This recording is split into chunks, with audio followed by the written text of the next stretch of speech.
Welcome back to the Alembic Files. I'm Al. I'm Theo. And this will be the conclusion of Once Upon a Time. And we're going to end it with what I find very interesting, and that is, especially for a Christian country, if you're going to buy that, and it's false anyway, but how many people do buy that, then will somebody explain to me how in the world the seat of the federal government can be so festooned with occult symbology? What is that all about? So I'm going to throw it to you, Theo, as far as your take and how that first hit you when you realized that a lot of these most prominent edifices and designs and such harken back to paganism. And the other question is, how can the Christians be so blind to it? Okay, that sounds like a good A and B. Go ahead.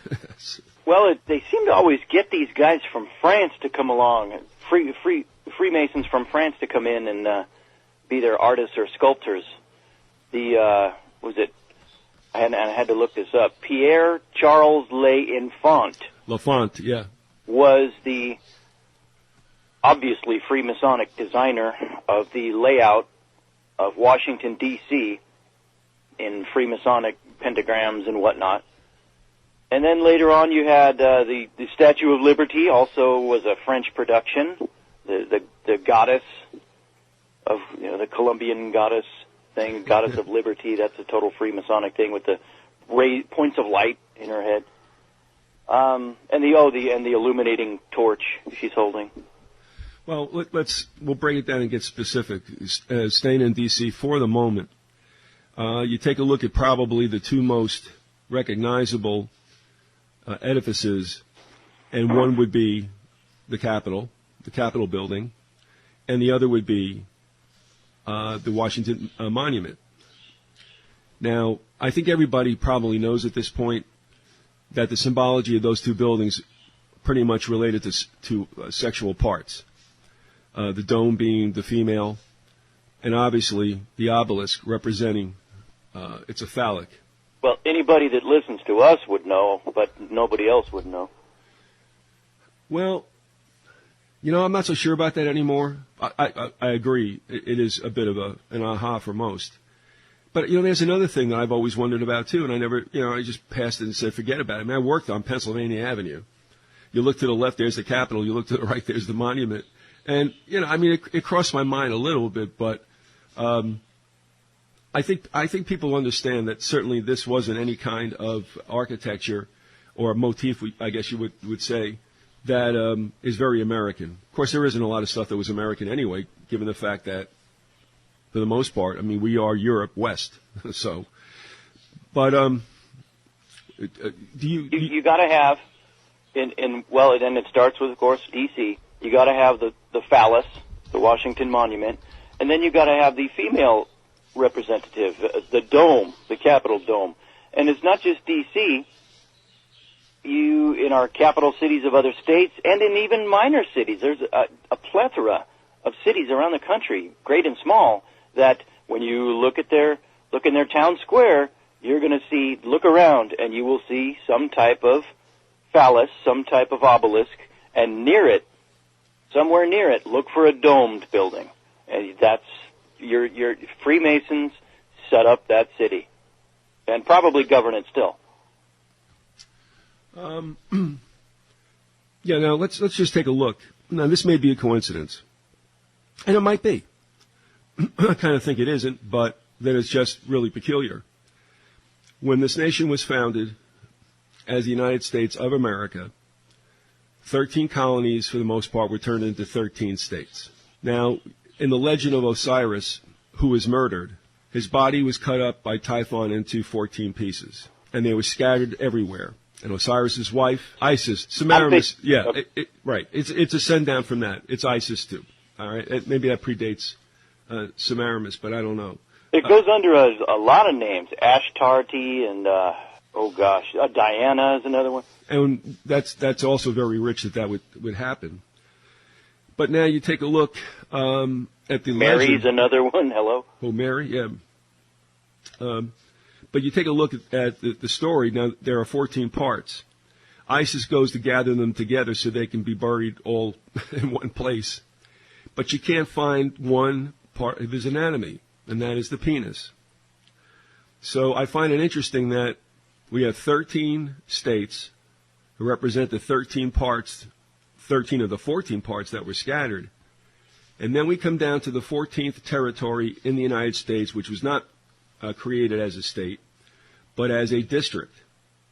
So the 14th part is the district which houses the Washington Monument, the phallic symbol of Osiris's missing penis.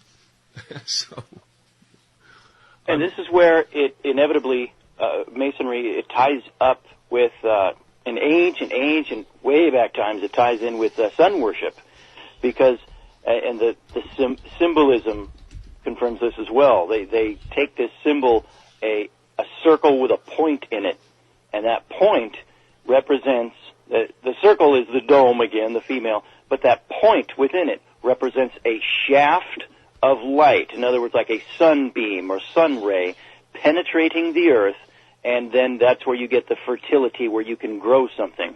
And sun worship is linked inexorably with fertility cult worship, and that's Freemasonry. They worship the phallus and they worship the sun. That's why they're always talking, one of their main code words to identify one another is light. Are you a son of the light, or are you this or that of the light? Yeah, the leitmotif is usually found, for lack of a better phrase, should we call them religions? I mean, what would you call, like the OTO or Astro Argentum? I mean, can you call them religions? I don't know. You call them secret societies, organizations, whatever. But in all of them, they play with the leitmotif. And that's kind of like, and even Albert, where you get the Illuminati, huh? the phrase, the word. Well, yeah, the light bearers. Yeah. Even Albert Pike in Morals and Dogma talks a lot about the light. And they kind of pull a fast one. There's a couple of things that they do. One of them is they create Lucifer separate from Satan. And for the most part, and being really economical with my words, the Lucifer image or persona is kind of considered human and kind of mischievous, but not really a bad guy. So they can distance Lucifer from Satan. When in essence, I think they're all in one. I mean, is that your take, or how do you look at that duality? If in fact it is a duality. They're all in one, and it's the King James Bible, or the any of the Bibles, the Geneva, any of the Bibles of the true lineage of Bibles, they all identify Lucifer as Satan. These New Age Bibles of today, the NIV and the RSV and the NASB and all those that stem ultimately from Rome, those took away that reference, linking the identity of Satan to Lucifer. So, yeah, we do see then, and this goes back to what you had said, and that is the whole idea using the light motif, and I don't mean leitmotif, I mean light motif. And that's present also, as you said, in D.C. Did you want to? All right, you kind of stopped yourself. So do you want to get back to the main road there as far as what you were talking about with regard to the buildings? Well, I guess let me finish a thought I started earlier with the sun worship thing. If you think about it, if you go back far away in time, and I would point to a time not too long after the Noahic flood, when people scattered throughout the world and they lost much of their memory of the flood and what happened. Much of it remains, it just got garbled. But they became so barbaric at that time that they're looking around and wondering where they came from, what's the meaning of life. And the only thing they know that is the most powerful thing that makes you feel like a god is you have this weird ability, most people, to reproduce. You can generate life. And so that act, that union of a man and a woman generating life becomes incorporated into their religion. They become like gods. And they united that with the other thing that gives life, enables us to grow things for sustenance, is the sun. And they became inexorably linked.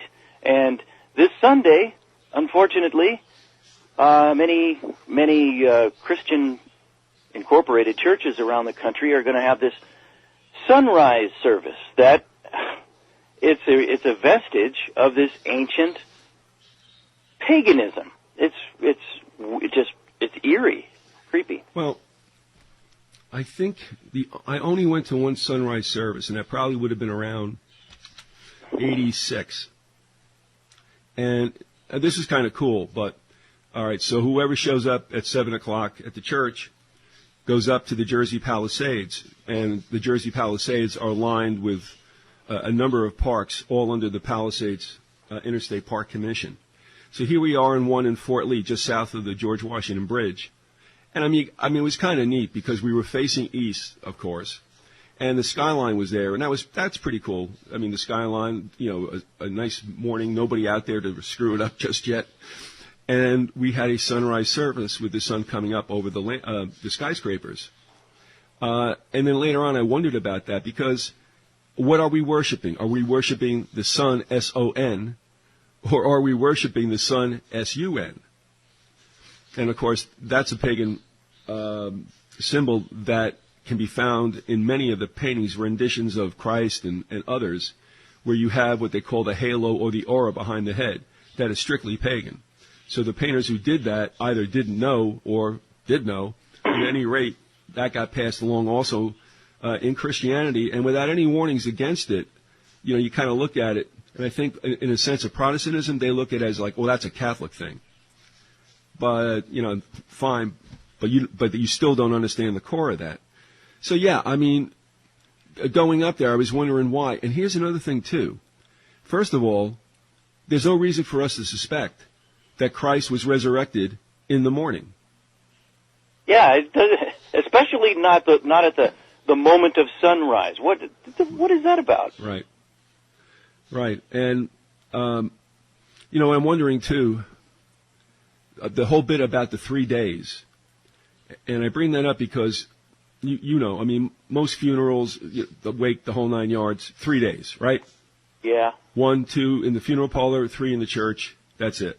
But I always wondered why it was 3 days and whether or not that was some kind of throwback to the whole situation with Christ, or whether, because, the Jewish religion does not look at it as 3 days. It's 1 day, which I think is extremely smart, by the way. But, so it doesn't go back to Jewish tradition as far as I can see. So I wonder if it's based on the biblical account of the Good Friday to Sunday type of thing. And without getting too far with that, too, there was a listener who had come upon an author, I think, or somebody who was doing some research that would maybe it would be a book by now, but I've been out of touch with the individual for like 5 years. But she was telling me that from the research this individual did, you could pretty much put your finger on when all this did happen, and it probably wasn't a Friday or whatever they used back then. Because certainly, was there an observed Gregorian calendar at the time? I don't know. You can find that out easily. Oh, they had the Mosaic calendar, which okay. Not even sure anybody knows what that is anymore. Well, the ridiculous thing too about Easter, on top of all this, is that first of all, Easter is put in the King James, and I think that was a mistake. I mean, it was, I've heard that, okay, maybe, but the other thing is it could be a reference to what Herod was celebrating. He was a pagan. Well, I'll tell you what, if that happened, and I'm not saying that linkage isn't correct, but, that didn't get through to the Christians. No. Well, I think that's Romanism. Yeah. Which, again, Protestantism did not break far enough away from. No, not at all. And I think what's even more in your face and not understood is that you have a day that you were born and you have a day that you will die. It's a fixed date. So, like, my birthday's August 22nd, all right? It's always going to be August 22nd. It's not going to float amongst, 4 to 6 weeks or something? So how in the world can a death date be moved around?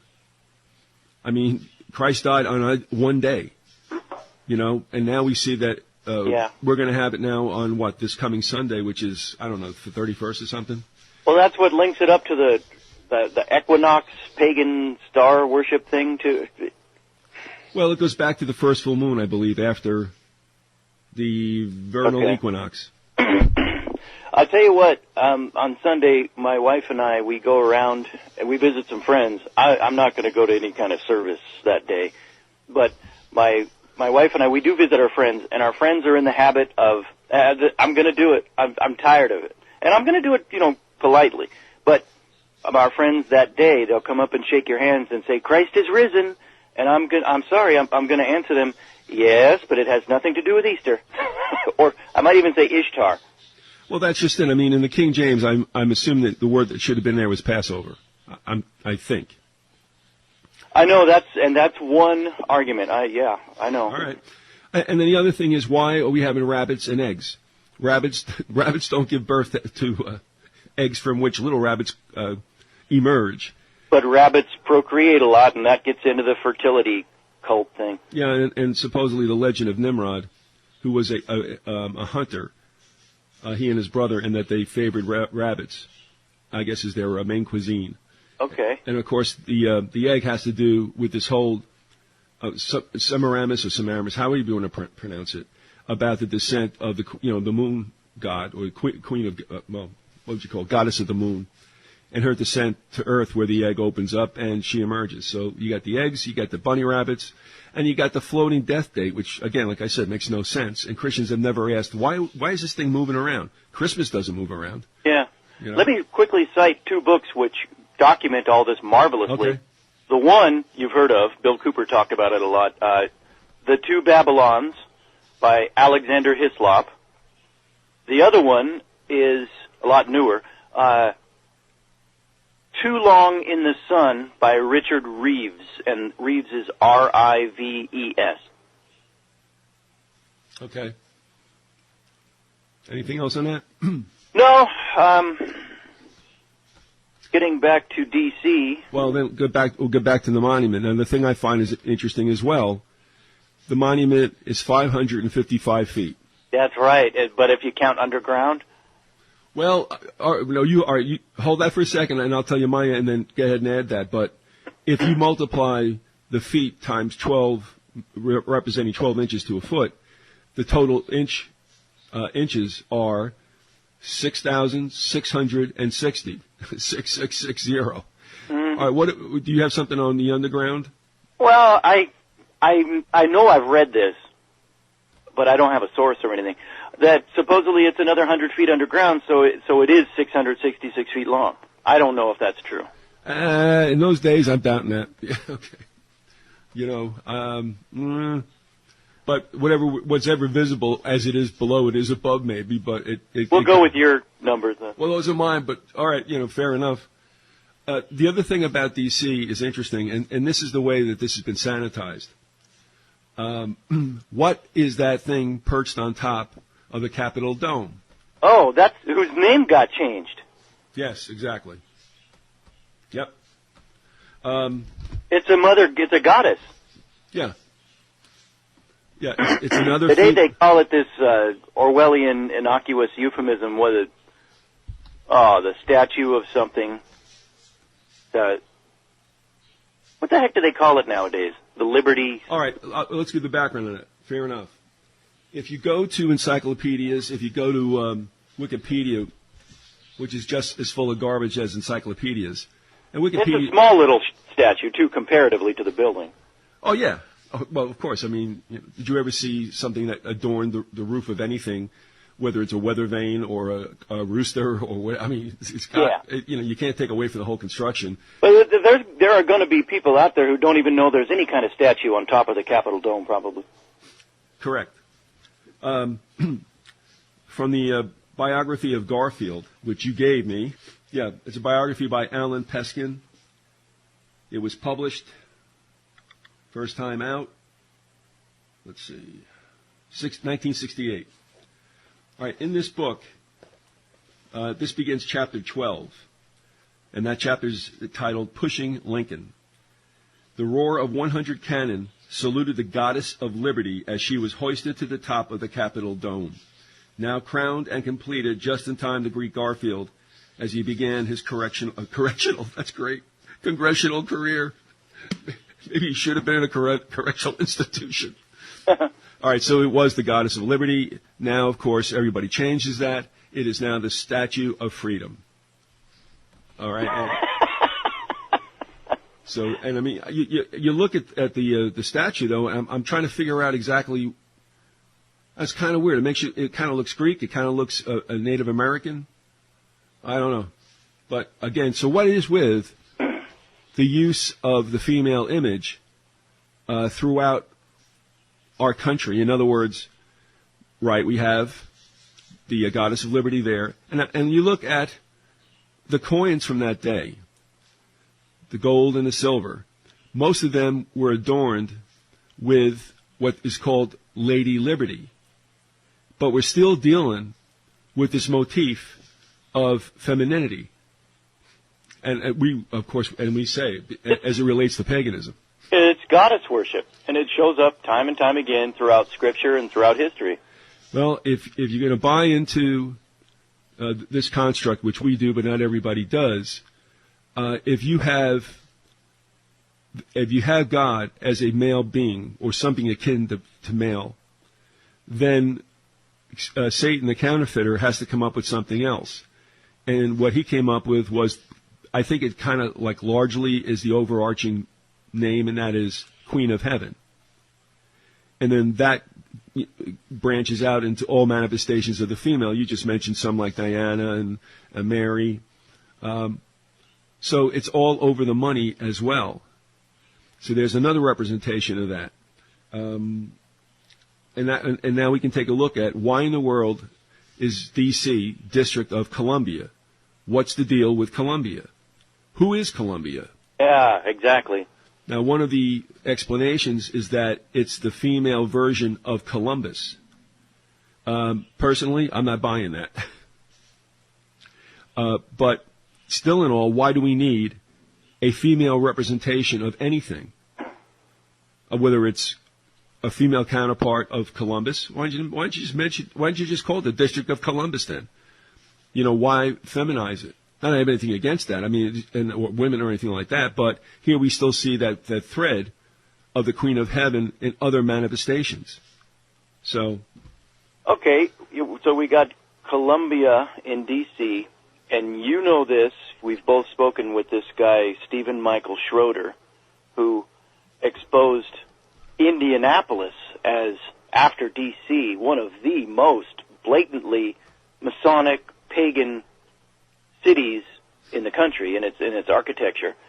And I wonder, and I think this is where Stephen Michael Schroeder was going. He may have even said it, but the name Indiana and Indianapolis, was there really a tribe of Indians named after that, or are they taking the name Diana from that? And when another goddess, of course. And when you look at the architecture of D.C., that's not going to sound so shocking. It is extremely pagan. Yeah, well, Indianapolis. I may have said D.C. Sorry. The other thing is that Schroeder. It's been a long time since I had him on, and that is he was saying that the whole idea out in Indiana was the magic squares. How much of the counties were square, and how much of the land was cut up. I mean, most acreage we see as being square acres, you know. But yeah, he also said that was laid out for a certain purpose. And honestly, if you take a look at the Grange, you will find in that organization a lot of symbology directly reflecting the Masonic structure. So if that had anything to do with the Grange, I don't know. Why didn't other states do it? I don't know. And I've been far removed from talking with Stephen, but he was saying that also had a history behind it. Yeah. That would probably have been some type of internecine struggle within the Masons. You'd have the citified Masons, and who were the bankster types who would be taking advantage of the farming Masons. Of course, if there's going to be some type of a struggle like that, they're sworn to secrecy, so you'd never hear about it. Yeah, correct. So moving away, or as we move away from the Washington Monument and the Capitol, we'll go on to some of the other buildings that are there. But again, dating back to the creation of the district, You know, Washington was a Mason. Washington was also a Rosicrucian. And he had a house that sat up on a hill in Mount Vernon. And while all this Masonic symbology, and again, Theo, you know, I mean, this goes back before the Masons, and I tend not to bang on it anymore. It does get interesting with their symbology after you leave the Blue Lodge in the in the Scottish Rite rather. The Blue Lodge was the first 3 degrees. And it does get a little zanier as you go up through all the other degrees to 33, and the York Rite as well. So, we've often wondered, because Phelps, of course, was always this big proponent of Washington as Christian and such, and that Washington didn't know. You know, I tell you what, for the President of the United States, Washington didn't know a lot of stuff. And I think it's Phelps' takes and others that, you know, he just didn't know they were doing that. I don't know. I'm not buying that story. Are you? No. Did you know, you probably got the email, Phelps' site is down right now? Yeah, that was sent to me. I think the person who sent the email was kind of leaning toward the fact that the government did it. And you didn't see my response, I don't think, did you? No. No, and I said, no, it's not the government. I mean, no. But I think that he's been in a down spiral for some time, and not going to dedicate the show to that, but I'd just say, I think he might have fallen out of favor for whoever supported him financially and otherwise, because I don't believe he had a radio show in the last, 2 months or so, and his website, which was once static, years ago got turned into a 3-ring media circus. It really was pretty sharp. And now it's gone. It went back to just some kind of like static site, and now it's gone. So there's a story there for sure, but... Phelps gets a whole lot right. It's too bad he thinks what he thinks about the fluff pieces he's read about Washington. Well, and this is one of them. Don't tell me that Washington didn't know what was going on. Yeah. You bring in Lafont, the Mason, from France. He designs it. He saw the designs. Yeah. And if he didn't see the designs, if he ever walked around saying, hey, how's the construction going, they would have told him. So, I mean, that's wanting to love Washington despite the facts. Yeah. So, no, he knew what was going on without a doubt. Now, a lot of people dance around this Columbia, but seriously, I'll give you the Wikipedia first paragraph. Columbia is a historical and poetic name used for the United States of America, and is also the name of its female personification. Why do we have a female personification? All right. It has inspired the names of the many persons, places, objects, institutions, and companies, such as the District of Columbia. Are they calling that a company? Really? All right. The site of the National Capitol and Columbia University. Those are the last two representations. Columbia was largely displaced as the female symbol of the United States by the Statue of Liberty. Oh, okay. Now, is that beautiful or what? Okay, well, Columbia was thrown over, and now we look at the Statue of Liberty. It's the same thing, you morons. Yeah. Speaking of the same thing, my wife, she used to work with, she was a nice woman, a woman who was a Wiccan, basically. She was into the white witch stuff. And this friend related to my wife that at one point in her life when she knew nothing about Catholicism or most any other mainstream religion. She was into Wicca. But for some reason, some occasion, she had occasion to walk into a Roman Catholic church, and she looked around at all the pictures of Mary on the wall, and she said she felt right at home. She said, "Oh, it's the goddess worship." I said, okay, "There it is. I'm not so far away from my own beliefs."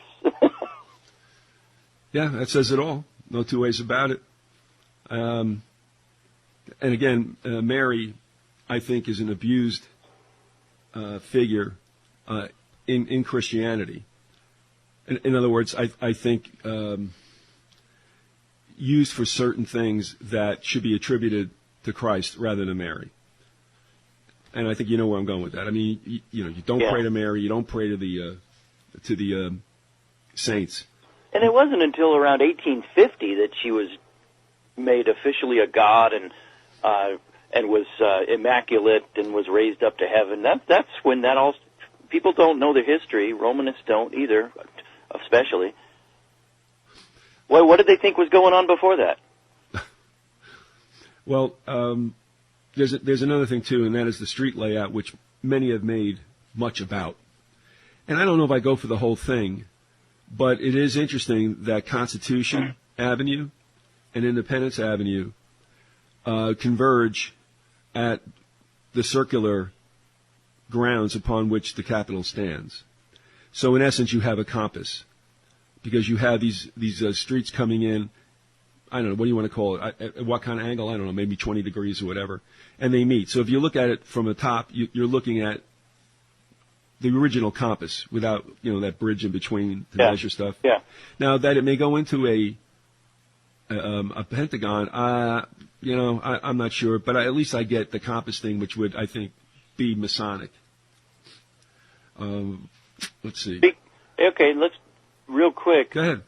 Other American iconography also is, this gets, I don't know, maybe sinister, I guess. It's Freemasonic. Think of the icon of Uncle Sam pointing his finger, the I Want You posters. Yeah. Okay, somebody did this. You can find it online. Do a search, describe what I'm about to describe, and you'll find it. Somebody did it. I actually used to have a picture of it up. But you can transpose the goat god of Baphomet onto the face of Uncle Sam, and it fits perfectly. Uncle Sam's face is a goat head. That's why he's got the billy goat beard. It's a goat's head, because of the horns, forms a pentagram, and that's Freemasonic. It's Luciferian, and that's our country. Again, Luciferian, and that's another point we got to make is Freemasonry at the highest levels is Lucifer worship. They think that Lucifer was the light bringer in the Garden of Eden, that Jehovah God made two automatons, Adam and Eve, that couldn't think for themselves. Lucifer was the rational being who tried to open the eyes of Adam and Eve. So Lucifer was the good guy in the Masonic scenario. Jehovah was the bad guy. But even in Uncle Sam, you got it. But and that's where you get the goat head representing Lucifer and the pentagram. Well, there's something also rich about the individual, the real person, allegedly, upon which the Uncle Sam personage is based, or persona is based. And I find it interesting that Uncle Sam, in reality, was a sutler, or somebody who tagged along with the armies and sold them goods. And I laugh because, isn't that perfect? In the years that would come, in the centuries that would come, the only winners that we ever really saw out of any wars were those who profited by the wars. Boy. They're the big winners. So I look at Uncle Sam, and he's making money off the war. That's covered exceptionally well in Gustavus Myers's The History of the Great American Fortunes. During the Civil War, for example, oh gosh, I forget which founder. I think it was the Astors. But they all did this, all the dynastic clans, how they set up their monetary empires at first is typically one way was during a war they would buy these cheap junk gun parts, and then they would sell them back to the government at an exorbitant rate, and so the soldiers would have these guns that would fire backwards and blow up in their hands, but who cares if the soldiers died? These, as you just described, the sellers, the banksters, they made a killing. Even Smedley Butler in War is a Racket, which can be read online. I don't think he gets too much into it in that particular book, and he might. In fact, I know he does in certain places. He talks about who made money off World War I. But he also talks about his own involvement with the Marines. And as he said, going into China to make the place safe for Standard Oil, going down into Haiti to make that country safe for United Fruit. And he also said that, as far as he was concerned, the U.S. military was being used no less then Al Capone would use a hitman. So he was stating quite frankly that he felt that they were hitmen for big business. And I do remember now that War is a Racket, he does mention several things, and he goes beyond that. If you're on the Internet and do a Google, you'll see some of his writings that were collected in a book that I had once read.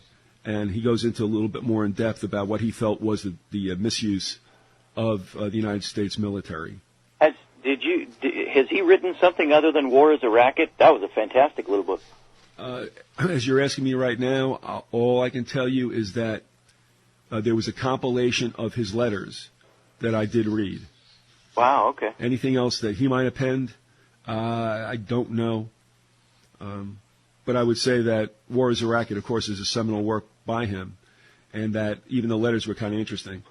There's also a book about him in that particular period about whether or not he was involved in a plot to overthrow Roosevelt.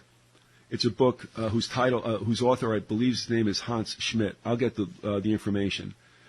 Very good book, and it's not really a complete counterpoint to Jules Archer's book in the 70s. Jules Archer's book about the military coup, I think, is probably most responsible for people really believing that Butler was going to lead an army against what was considered, Frankie the Red Roosevelt. But that Archer, I believe, the only credit I see other authors giving him is the fact that he had a very expansive work that covered almost everything. As somebody said, the one thing about his book that's probably a positive is that he's got every piece of information possible in there. That what supports what he believes, what doesn't support it. All right, fair enough. But there was no coup, and that's for another time as well. But there was no coup, and Butler. Not that I'm a Butler hugger, but Butler was lending himself to those who were the coup conspirators, so that in a sense he was acting as a double agent.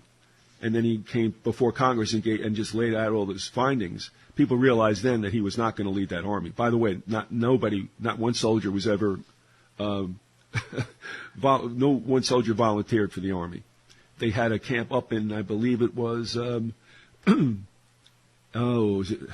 not Elkins, it's something like that up there in Maryland. It was an empty camp. Nobody was ever there. Nothing ever happened.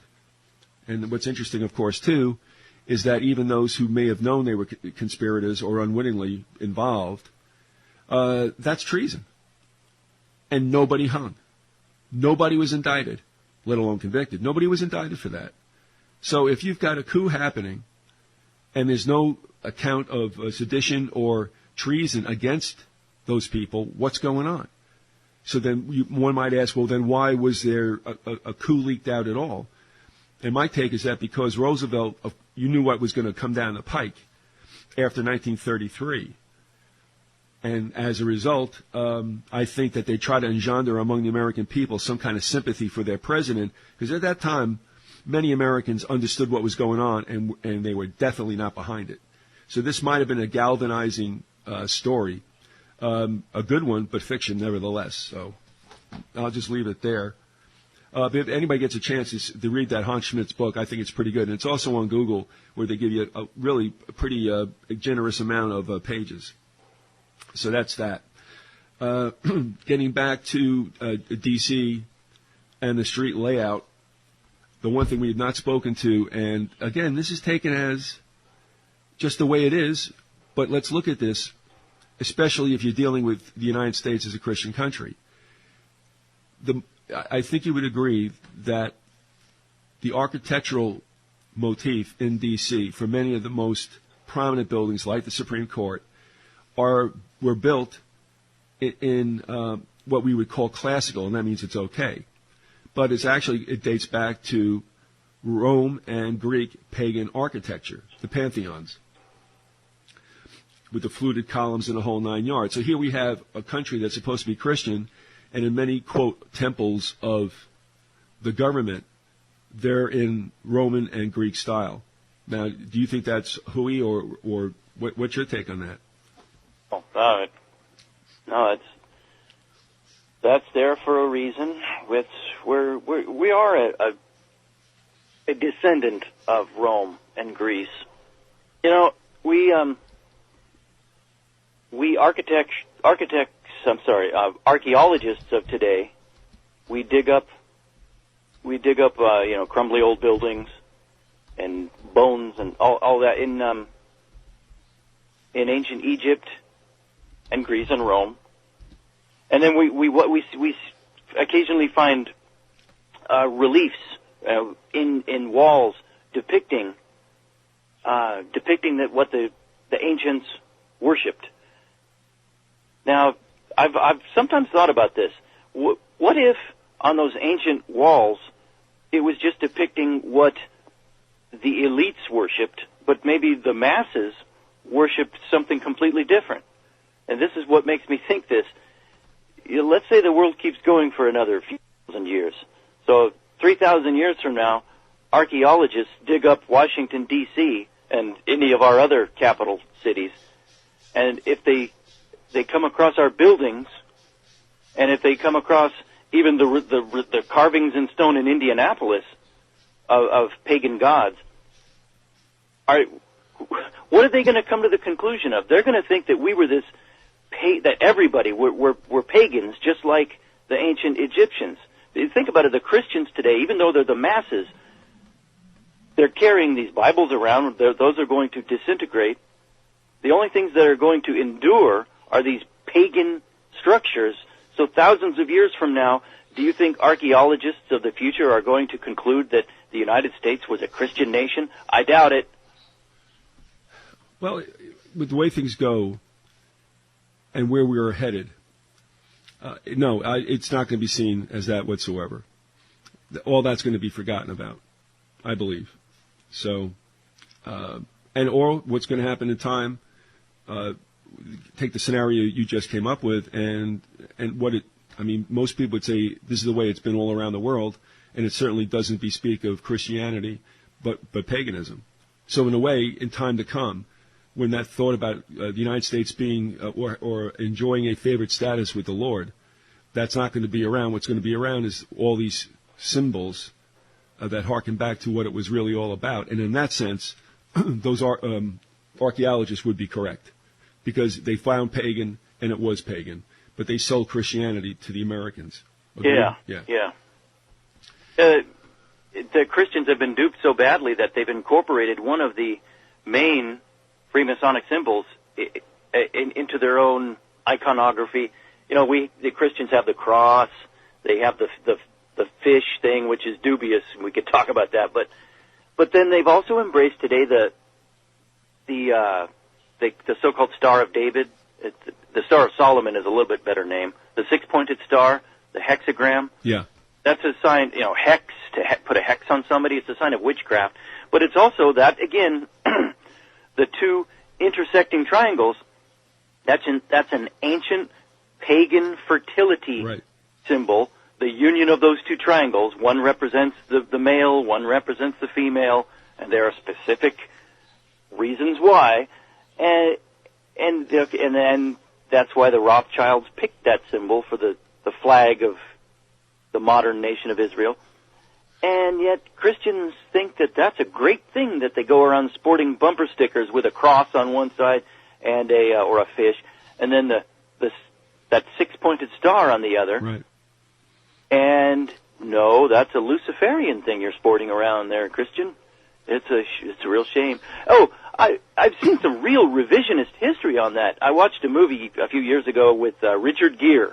It was called King David, and he was playing King David.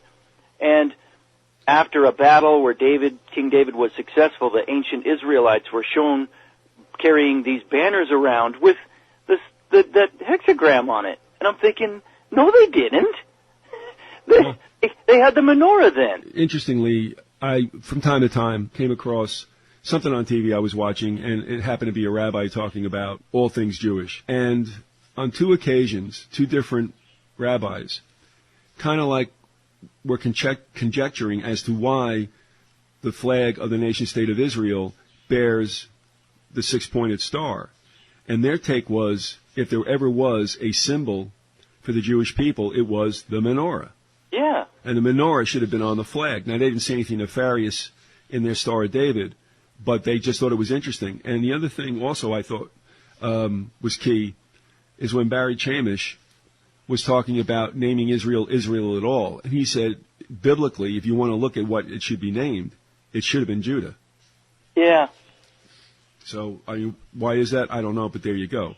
And, of course, was it understood that the use of the name Israel, when it appears in the New Testament, would people be thinking that they're referring to the Jews? All right. Now, I think we understand that Israel represents the body of believers. That's the new Israel. Yeah. Now, the Old Testament, that's fine, but that's already been completed. I don't believe that there's going to be any return of Jews to, quote, their homeland, because Revelation does not show that whatsoever. And had that, if that was to be, I believe it would have been in Revelation, which does mention the 144,000, and it does mention that they understand that they're part of the 12 tribes. They're quote sealed, unquote. But that does not mean that they were brought back to their homeland. That is one of what I believe is the greatest confusions deliberately created by naming that country Israel. They knew that Christians could be bamboozled into believing that that was a biblical. And let me get this straight. There's a difference between, they use the word ordained and anointed. That may be ordained as far as the Lord allowed it, like he allowed Nebuchadnezzar, like he allowed Pharaoh. But it was not anointed. So yeah, we have this hubbub now. And I passed a woman in an office who was a born-again Christian I knew. And as I passed her office, I saw on her desk a flag on a flagpole about maybe 2 feet high, and it was the flag of Israel. And I'm yep. I wanted to stop and say, do you know what that is? Do you really know what that is? But, I'm not going to do that in the workplace. Yeah, that's the union of the fire triangle and the water triangle, and that's because boys have an outie and girls have an innie, and hello, wake up. Never mind. But there's a million motifs that go through that also, like as it is above, it is below. Yeah. Another curious thing that people can look up for themselves is the painting called Apotheosis that is on the Capitol Dome ceiling. That is interesting. They got Neptune there with his trident. And again, and it's got Queen, Lady Liberty or whatever, taking a sword to some people. What is it with America that it's always got to be a sword and fighting? Do you know what I mean? Yeah, like underneath Denver Airport.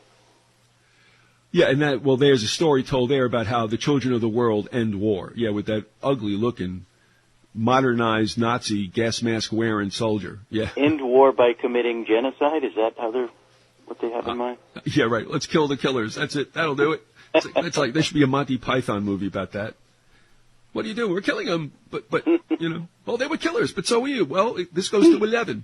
So, at any rate, all right. Probably one last thing on Israel. Probably, quite likely that the most flagrantly Freemasonic architectural building for any governmental hall today is the Supreme Court of the modern nation of Israel. Man, they didn't hide anything there. No, and that was funded by Rothschild as well. Mm-hmm. Yeah, and you can see that. You can Google that, and that pops up. I think somebody wrote about that in Rentz's articles years ago. I probably can still find it.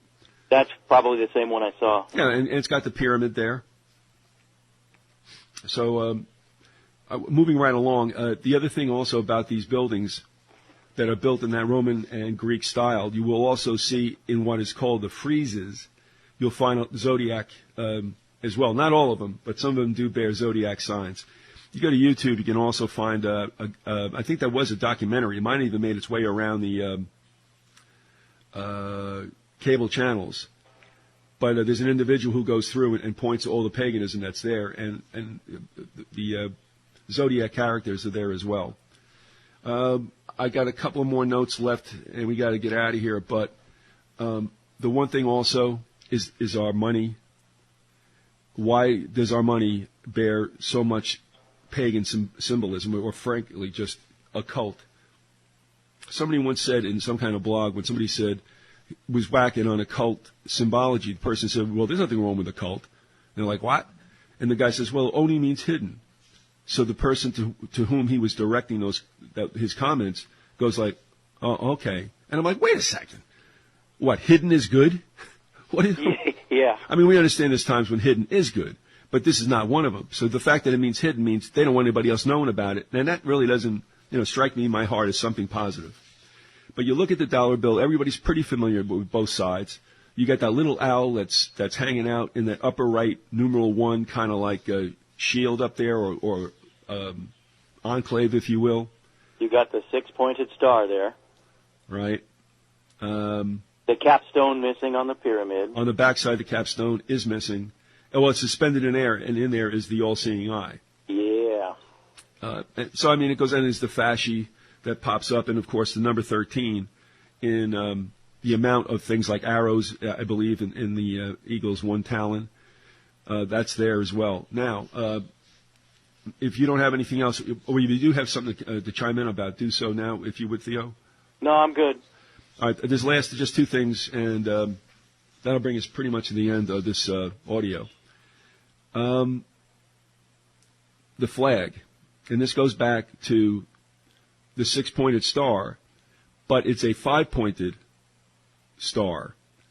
Now, the fact that we even call it a star, I have no idea why.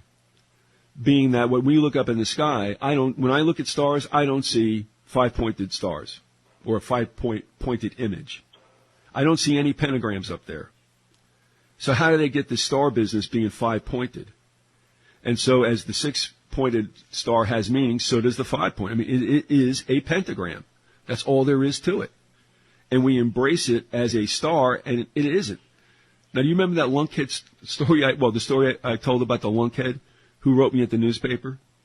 No, not ringing a bell yet. Well, the individual jumped all over me for claiming that the star was a pagan symbol, and her rationale was, well, if it's pagan, why would there be so many of them? And I'm like, oh, somebody, don't let her breed anymore. Real quick, the 6-pointed star and the 5-pointed star are, of course, used in unison for the conjuring of demons. Well, I mean, everybody's familiar with the pentagram and its linkage to ritual rites, satanic rites, call it whatever you want. But I mean, her statement was, "Why would there be so many of them?" Well, because there's 50 states, you idiot. The amount doesn't matter. And if you think about it, you take a look at the star, and it pops up in a lot of other places. The Chinese communists, Cuba, Korea, Russia, and the United States all use stars, especially with the military. So, yeah, and why does it always have to be that? Yeah, that's it. So I'm looking at this saying, that's, that what you have there are 50 pentagrams. I look up, like I said, that I've never seen a pentagram in the sky. I got something to add, real quick. Yeah, go ahead, sure. Why do the Green Bay Packers have a G on their helmet instead of a GB? Oh, don't you break my heart. No, why? It's the G of Genesis or Gnosis of Freemasonry, that within the square and compass. All right. Okay. Well, that's according to Walter Veith, anyway. All right. Oh, yeah, he did the whole sports stuff. Yeah. All right, let me see. I had one more thing on the agenda, I believe. No, that's it. Okay, I know what I'm going to. Just with the money, understand something. For Christians, you have to realize that money was not in the original system created by Jehovah.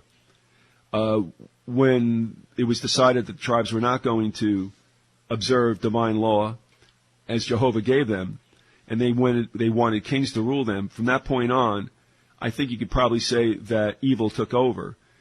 And where in the divine system there would be only scales, as it says, to have fair scales or balances. Because that opens up a whole show we could do. That's right. But that was about barter and trade. So what happens? The evil side comes along and creates money. Money was never supposed to be in the equation. But they create money, and then in this country they put on "In God We Trust." And people, Christians especially, when somebody gets their back up, by saying that Congress is thinking about taking the words "In God We Trust" off currency and wherever it appears with money, they go ballistic. And I'm like, no, take it off. You couldn't have affronted the Lord any worse than putting His name on filthy lucre, on the money He never created and never wanted. So by all means, get it off. But they freak out about it, so they don't understand either. We all live in a system. We're not saying that we don't, but you live in it as much as you have to, but you never become of it. You're just in it. And I guess that's the last remarks I'm going to make about what we've just done here. We got a minute or two, so do you want to do any kind of summary statement? No, I don't. I think we summed it up, but you did just give me an idea for another show. Yeah, we could talk a lot about what is money, what is money, what's a dollar. Right. And I mean, like I said, I'm not banging on bankers downtown, or we all go to them for one reason or another. We're talking about the banksters. Yeah, and the whole concept of money representing something of value, but the money itself is just a symbol. Although, of course, it is accepted as a what would you call it, a medium of transaction. All right, that'll do it. That'll wrap up Once Upon a Time, and this audio is really kind of directed toward Christians who don't understand what's going on. If you want to call this a Christian country, you got to look deeper. One last thing I thought of, Theo, and I'll put a link to it. Did I send you those photos of the newly constructed IRS building out in New Carrollton, Maryland, and what stands in front of it? No, I don't think so. All right, I'm sorry. I'll send it along, but I'll also post the links with this audio. It was sent to me by Eric from Georgia, and in front of the building they have a pyramid, and in the piece that was once the floating capstone, well, that's on top, and in it now has "We the People," and it's flanked on each side by a smooth column, kind of barbershop, wrapped with black and white colors. And on top of each column is the hand with the finger pointing upward. Now, people will say, oh, that's to point to God. No, it's another reference to "as it is above, it is below." And why in the world, of all the things that you could have put out in front of a government building, even though they're not government, why would you put a pyramid? Why? We know why. I know. I mean, and it looks a lot like what you saw yourself with, I guess, what was it, the Court of Justice in Israel. Yeah. Right. So there it is. I went on Google Map. I knew it was there because you can't. I mean, the photos weren't doctored. But in this day and age, what are you going to do? But I went to Google, and as much as I can maneuver around the building, it's there. You can see the pyramid. You can see the two columns, like I said, with the barbershop pole wrapping. And I'm like, why? And what does that tell you about where we're at? You know what I mean? What does that tell you about the whole notion of government as well? So at any rate, we do have to hop now. Theo, thanks for being with us. We're wrapping up Once Upon a Time. This is the final, and we'll see you next time. Bye-bye.